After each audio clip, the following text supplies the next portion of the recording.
সাদা পাসপোর্টে visit visa হবে কিনা, আইএলটিএস ছাড়া স্টাডি অপশন আছে কিনা। একটা বিশাল নাম্বার অফ পিপল যারা ভিজিট ভিসার অ্যাপ্লাই করতে চান। সব থেকে ক্রিটিক্যাল স্টেপটা হচ্ছে ভিসা অ্যাপ্লিকেশন কিংবা এমবেসি সাবমিশন।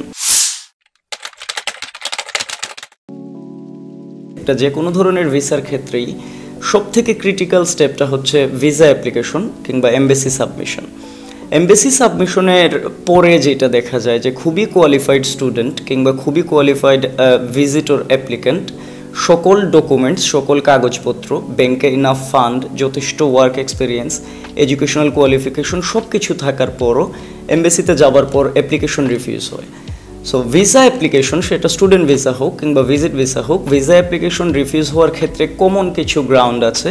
তার বাইরে আরেকটা ক্রিটিক্যাল জায়গা আছে, সেটা হচ্ছে ইমিগ্রেশন রুলস অ্যান্ড গাইডলাইন্স। প্রত্যেকটা দেশের আলাদা আলাদা ইমিগ্রেশন ল আছে। ইমিগ্রেশন ল অনুযায়ী তাদের আলাদা রিকোয়ারমেন্ট আছে। আপনি যতই কোয়ালিফাইড হন না কেন, আপনি যদি যেই দেশের এমবেসি সাবমিশন করছেন ওই দেশের ইমিগ্রেশন গাইডলাইন ফলো না করে অ্যাপ্লিকেশনটি সাবমিট করেন, তাহলে আপনার ভিসা রিফিউজ হবে। যেমন কমনলি আমরা যেই সার্ভিসগুলো দিয়ে থাকি, স্টুডেন্ট ভিসার পাশাপাশি আমাদের সিলেট অঞ্চলে একটা বিশাল নাম্বার অফ পিপল যারা ভিজিট ভিসার অ্যাপ্লাই করতে চান, এবং সিলেট থেকে সব থেকে বেশি ভিজিট ভিসার অ্যাপ্লাই করা হয় ইউকেতে। যেহেতু আমাদের সিলেটিদের অনেক আত্মীয় স্বজন ইউকেতে থাকেন, দেখা যায় ইউকে থেকে উনি ব্রিটিশ সিটিজেন, তার এখানে মামা, চাচা, ভাই যে কাউকে স্পন্সরশিপ দিচ্ছেন। স্পন্সরশিপের সাপোর্ট হিসাবে আপনি আপনার পাসপোর্টের কপি দিচ্ছেন, আপনার বাসার রেন্টাল এগ্রিমেন্ট বা মর্টগেজের কাগজ দিচ্ছেন, আপনার ইউটিলিটি বিলের কপি দিচ্ছেন। সো স্পন্সরের সাইড থেকে সকল ডকুমেন্ট ঠিক আছে। এইদিকে বাংলাদেশ থেকে যিনি অ্যাপ্লাই করবেন তার হয়তো বিজনেস আছে, তার ব্যাংকে যথেষ্ট ট্রানজ্যাকশন আছে এবং তিনি অ্যাডভান্স প্রচুর টাকা শো করলেন অ্যাকাউন্টে, তারপর ওনার ভিসা রিফিউজ হলো। তো আমাদের প্রথম প্রশ্ন অ্যারাইজ করে যে ব্যাংকে সকল টাকা থাকার পর, আমার স্পন্সরের সকল ডকুমেন্ট ঠিক থাকার পর তারপরও ভিসাটা রিফিউজ কেন? তো আমাদের কমন যেই মিসকনসেপশনটা সেটা হচ্ছে যে ব্যাংকে টাকা থাকলেই বা স্পন্সর সকল ডকুমেন্ট দিলেই ভিসা হবে। এটা একটা ভ্রান্ত ধারণা। ইউকেতে যখন আমরা ভিজিট ভিসা অ্যাপ্লাই করি এবং রিফিউজাল হয়, সেটা সোললি ডিপেন্ড করে আপনার রেগুলার সোর্স অফ ইনকামের ওপর, রেগুলার ট্রানজ্যাকশনের উপর না। আপনার ব্যাংকে যখন লক্ষ লক্ষ টাকার ট্রানজ্যাকশন হবে, সেইটা আপনার রেগুলার আয় না। রেগুলার আয় হচ্ছে আপনি যদি স্যালারিড হন, আপনার প্রতি মাসে নির্দিষ্ট সময়ে নির্দিষ্ট অ্যামাউন্ট ঢুকবে। আপনি যদি ব্যবসায়ী হন, আপনার প্রতি মাসে ব্যবসা থেকে একটা নির্দিষ্ট অ্যামাউন্ট ইনকাম হিসাবে আপনার ব্যাংকে ক্যাশ ইন হবে, এবং সেইটার উপর বেসিস করে আপনি আপনার বাৎসরিক ইনকাম, প্রতি মাসের খরচ ইত্যাদি শো করবেন। বিকজ ইউকে এম্বাসি ভিসা দেওয়ার আগে আপনার অ্যানুয়াল ইনকাম, মান্থলি এক্সপেন্স এগুলো জানতে চায়। আমরা এগুলো প্রুভ করতে পারি না দেখে আমাদের ভিসা রিফিউজ হয়। তো এভিএইট অ্যাব্রোডে আমরা এই সাপোর্টগুলো দিচ্ছি। আমরা সাধারণত অ্যাপ্লিকেশন করার আগে আপনার জেনুইন যেই ব্যাঙ্ক স্টেটমেন্ট, সেইটা 6 মাসের ব্যাঙ্ক স্টেটমেন্ট একজন দক্ষ ইমিগ্রেশন লয়ার দ্বারা এবং ব্রিটিশ কাউন্সিল সার্টিফাইড এজেন্ট দ্বারা আমরা প্রিভিউ করাই, অ্যাসেসমেন্ট করি, এবং প্রয়োজনে আমরা তখন আপনাকে একটা গাইডলাইন দিয়ে দিই যে আপনি আগে আপনার ব্যাঙ্কটা 3 মাস, 4 মাস কিংবা 6 মাস প্রপারলি ট্রানজ্যাকশন করুন, এই অ্যামাউন্ট অনুযায়ী ট্রানজ্যাকশন করুন, পরবর্তীতে আপনি আপনার ভিসা অ্যাপ্লিকেশন করুন, যাতে আপনার ভিসা পাওয়ার সম্ভাবনাটা বাড়ে। তো আমরা আমাদের সার্ভিসেসগুলোর ক্ষেত্রে, স্টুডেন্ট ভিসা, ভিজিট ভিসা কিংবা ওয়ার্ক পারমিটের ক্ষেত্রে আমরা সবথেকে বেশি গুরুত্ব দিই ক্লায়েন্টের সাকসেসের ওপর, কারণ ক্লায়েন্টের সাকসেসটাই আমাদের পোর্টফোলিওটাকে এনরিচ করে, এবং আমরা ক্লায়েন্টের সাকসেসটাকে নিজেদের সাকসেস বলে প্রমোট করতে পারি বা দাবি করতে পারি। আমাদের স্টুডেন্ট ভিসা অ্যাপ্লিকেশনগুলো ডিল করেন সবসময় ব্রিটিশ কাউন্সিল এবং ICEF সার্টিফাইড এজেন্ট এবং কনসালটেন্টরা। আমরা UK, USA, Finland, Denmark, Spain, Hungary এবং ফ্রান্স, এই 6টি দেশে স্টুডেন্ট ভিসার অ্যাপ্লিকেশন করছি আমাদের পার্টনার ইউনিভার্সিটিতে। স্টুডেন্ট ভিসার ক্ষেত্রে কিছু কমন কোয়েশ্চেন্স থাকে এবং কমন কোয়েরিজ থাকে যেগুলো স্টুডেন্টরা ফেস করেন, এবং এগুলোর এক এক জায়গা থেকে এক এক ধরনের আনসার পাওয়ার পর আমাদের স্টুডেন্টসরা সাধারণত কনফিউজ হয়ে যান। সো স্টুডেন্টসদের প্রথম যেই কনসার্নটা থাকে যে আমি ইংলিশ ল্যাঙ্গুয়েজের কোনো ধরনের কোয়ালিফিকেশন নাই, আমি কি ইউকেতে অ্যাপ্লাই করতে পারবো, কিংবা আমি কি ফিনল্যান্ডে অ্যাপ্লাই করতে পারবো, বা আমি কি ডেনমার্কে অ্যাপ্লাই করতে পারবো।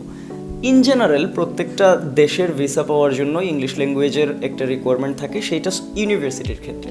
ইউনিভার্সিটি আপনাকে ওই কোর্সে অ্যাকসেপ্টেন্স দেওয়ার জন্য একটা নির্দিষ্ট লেভেলের ইংলিশ কোয়ালিফিকেশন চাইবে, সেটা IELTS, PTE, ডুওলিঙ্গো যে কোনো কিছুই হোক, অ্যাকসেপ্টেড যতটা ফরম্যাট সেইটা আপনার যে কোনো একটা রেজাল্ট থাকতে হবে। নাও আপনার যদি কোনো ধরনের ইংলিশ টেস্টের কোনো রেজাল্ট না থাকে, স্টিল আপনি অ্যাপ্লাই করতে পারবেন। ইউনিভার্সিটিগুলোর এন্ট্রান্স এক্সাম থাকে, প্রত্যেকটা ইউনিভার্সিটি তাদের ডেজিগনেটেড এন্ট্রান্স এক্সাম রাখে, কিংবা ইউনিভার্সিটিগুলোর নিজস্ব পদ্ধতিতে QA test, password test, entrance test, English language test এগুলো থাকে। আপনি একটা নির্দিষ্ট ফি পে করার বিনিময়ে ওই ইউনিভার্সিটিতে ইংলিশ ল্যাঙ্গুয়েজের ওপর পরীক্ষা দিয়ে দেবেন। ওই পরীক্ষাটা পাস করলেই ইউনিভার্সিটি আপনাকে অ্যাকসেপ্টেন্স দিয়ে দিচ্ছে, তখন আপনার ওই দেশের এমবেসি ফেস করতে কোনো বাধা নেই, বিকজ আপনার ইংলিশ ল্যাঙ্গুয়েজের এবিলিটি ইউনিভার্সিটি অলরেডি যাচাই করে নিয়েছে। সুতরাং IELTS, PTE, ডুওলিঙ্গো, OITC ইত্যাদি কিচ্ছু না থাকলেও আপনি ইউকে, ফিনল্যান্ড, ডেনমার্ক যে কোনো দেশেই স্টুডেন্ট ভিসার অ্যাপ্লাই করতে পারবেন, প্রোভাইডেড দ্যাট আপনি যদি ইউনিভার্সিটির entrance exam, QA test, password test বা ইংলিশ ল্যাঙ্গুয়েজ টেস্ট অ্যাটেন্ড করেন এবং পাস করেন।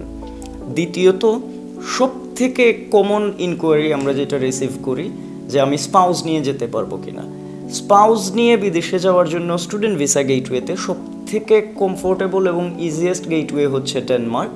ডেনমার্কে ইন্টারমিডিয়েট কমপ্লিট করার পর আন্ডার গ্র্যাজুয়েট বা ব্যাচেলার্স কোর্সে যাওয়ার সময় স্পাউস নিয়ে যাওয়া যায়, অথবা আপনি ইন্টারমিডিয়েট কমপ্লিট করার পর ফার্স্ট ইয়ার বা সেকেন্ড ইয়ারে স্টাডিতে আছেন, কন্টিনিউয়াস স্টাডিতে আছেন, 13 ইয়ার্স অফ কন্টিনিউয়াস স্টাডি, অর্থাৎ ইন্টারমিডিয়েট পর্যন্ত 12 ইয়ার্স এবং প্লাস 1 ইয়ার্স কন্টিনিউয়াস স্টাডি হলেই কিন্তু আপনি আপনার স্পাউস সহ অ্যাপ্লাই করতে পারছেন। একইভাবে আপনার যদি IELTS, PTE, Duolingo, TOEFL, SAT কিচ্ছু না থাকে, আপনি ডেনমার্কের পাবলিক অথবা প্রাইভেট ইউনিভার্সিটিগুলোর ইংলিশ ল্যাঙ্গুয়েজ এন্ট্রান্স এক্সামটা দিয়ে সেইখান থেকে অ্যাকসেপ্টেন্স এনে IELTS বা ডুওলিঙ্গো ইত্যাদি ছাড়াই ডেনমার্ক এম্বাসি ফেস করতে পারবেন এবং ভিসা পাবেন।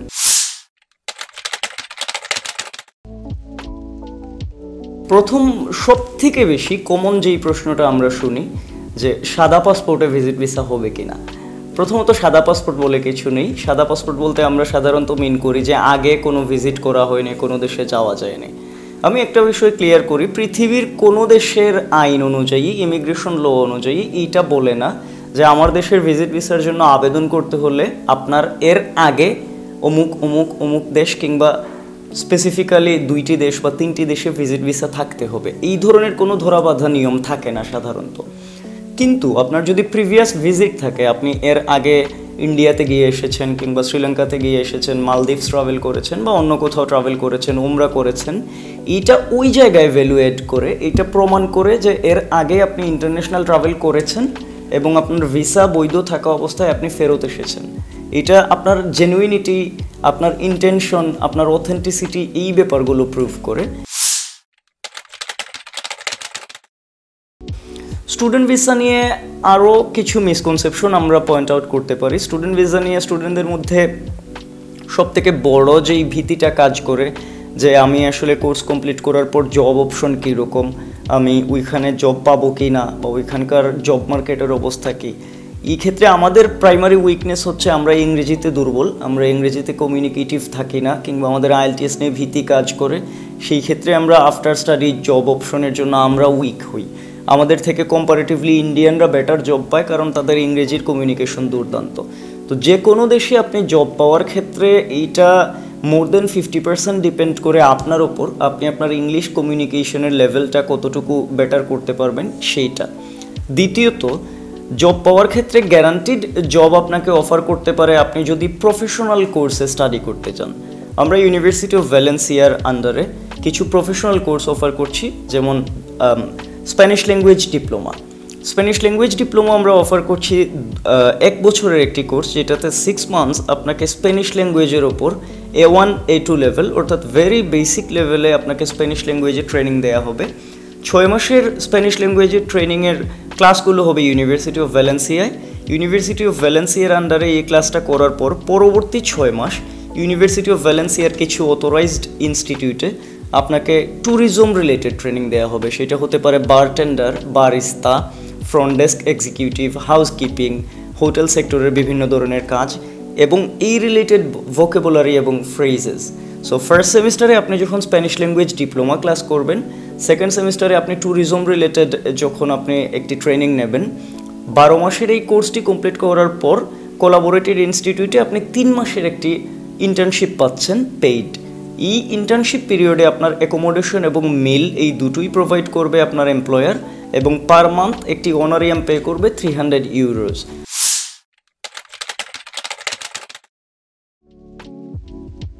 IELTS বা ডুওলিঙ্গো ইত্যাদি ছাড়াই ডেনমার্ক এম্বাসি ফেস করতে পারবেন এবং ভিসা পাবেন। IELTS ছাড়া স্টাডি অপশন আছে কি না, এই ধরনের বেশ কিছু ইনকোয়ারি আমাদের কাছে আসে এবং আমাদের স্টুডেন্টসদের মধ্যে IELTS নিয়ে একটি ভীতি কাজ করে।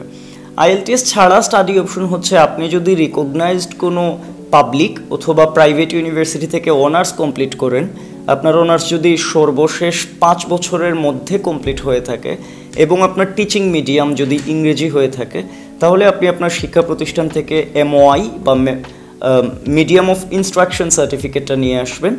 মিডিয়াম অফ ইনস্ট্রাকশন সার্টিফিকেটের মাধ্যমে আপনি বিভিন্ন দেশে অ্যাপ্লাই করতে পারবেন।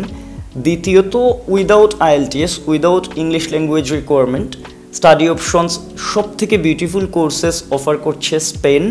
আমরা আমাদের পার্টনার ইউনিভার্সিটি অফ ভ্যালেন্সিয়ার আন্ডারে 4টি বিজনেস স্কুল, এসেন্সিয়া বিজনেস স্কুল স্পেন, যেটি কলেজ অফ প্যারিসের একটি সহযোগী প্রতিষ্ঠান, স্টাডি ইন ভ্যালেন্সিয়া, ওরাল এভার ইনস্টিটিউট, স্কোলা ইকোটিউর ইনস্টিটিউট, এই 4টি ইনস্টিটিউটেই উইদাউট IELTS স্পেনে ডিপ্লোমা থেকে শুরু করে মাস্টার্স পর্যন্ত কোর্স অফার করছি। সেই ক্ষেত্রে আপনার কমিউনিকেটিভ ইংলিশের দক্ষতা থাকতে হবে, ইউনিভার্সিটির সাথে একটি 10 মিনিটস ইন্টারভিউ অ্যাটেন্ড করতে হবে। ওই ইন্টারভিউতে আপনার কমিউনিকেশনের লেভেলটা যাচাই করার পর ইউনিভার্সিটি আপনাকে অফার লেটার দিচ্ছে without any kind of test, এবং after paying half of the tuition fee আপনি ঢাকাতে স্পেন এমবেসি ফেস করতে পারবেন। উইদাউট IELTS আরেকটি বেটার অপশন বাংলাদেশি অ্যাপ্লিক্যান্টের জন্য হচ্ছে হাঙ্গেরি। হাঙ্গেরির বেশ কিছু ইউনিভার্সিটি IELTS ছাড়াই স্টুডেন্টদেরকে অ্যাকসেপ্টেন্স দিচ্ছে এবং হাঙ্গেরির এমবেসি ফেস করার জন্য বাংলাদেশের অ্যাপ্লিক্যান্টদের ইন্ডিয়ায় যেতে হচ্ছে না। সো যারা IELTS ছাড়া ইউরোপে উচ্চশিক্ষা চিন্তা করছেন, ইউকেতে অ্যাপ্লাই করতে চাচ্ছেন না এক্সপেন্সিভ চিন্তা করে, কানাডায় অ্যাপ্লাই করতে চাচ্ছেন না রিফিউজালের ভয়ে, আপনারা উইদাউট IELTS নিঃসন্দেহে স্পেন অথবা হাঙ্গেরিতে অ্যাপ্লাই করতে পারেন আমাদের পার্টনার ইউনিভার্সিটিজের মাধ্যমে। এবং এই প্রত্যেকটা ইউনিভার্সিটি কিন্তু আপনাকে অ্যাকসেপ্টেন্স দেওয়ার পর এমবেসি ফেস করার জন্য স্টুডেন্টদেরকে অন্যান্য ইউরোপিয়ান দেশের মতো ইন্ডিয়াতে যেতে হবে না। এমবেসি অফ স্পেন বা এমবেসি অফ হাঙ্গেরি ঢাকাতেই তাদের সাবমিশনস নিচ্ছে এবং আপনি ঢাকাতেই আপনার ভিসা অ্যাপ্লিকেশন জমা দিয়ে ভিসা করতে পারবেন।